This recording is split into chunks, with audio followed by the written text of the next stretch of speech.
Katika maisha haya kila jambo lina safari, linaanza mwanzo na linafika mwisho wake, na ni Mungu tu ambaye hana mwanzo wala mwisho. Haleluya! Kwa kila kitu kina mwendo, kina safari. Hata gari inapotembea kwenye mwendo wake ina safari. Ndoa ina safari, uzao una safari, imani ina safari yake. Kila kitu ambacho tunakifanya chini ya jua kina safari. Biashara ina safari, unaanza hatua moja kwenda nyingine.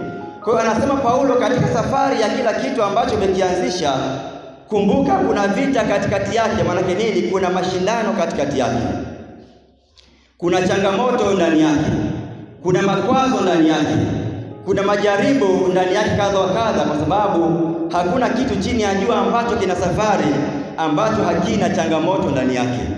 Amen.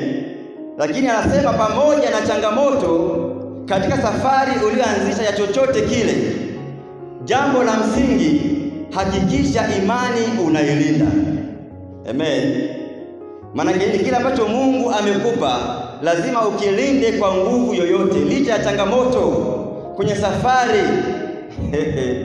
katika maisha ya damu na nyama, katika maisha ya kiroho ni safari, pamoja kuna misukosuko ndani yake, lakini hakikisha kile ambacho Mungu amekupa lazima ukilinde kisidondoke. Haleluya.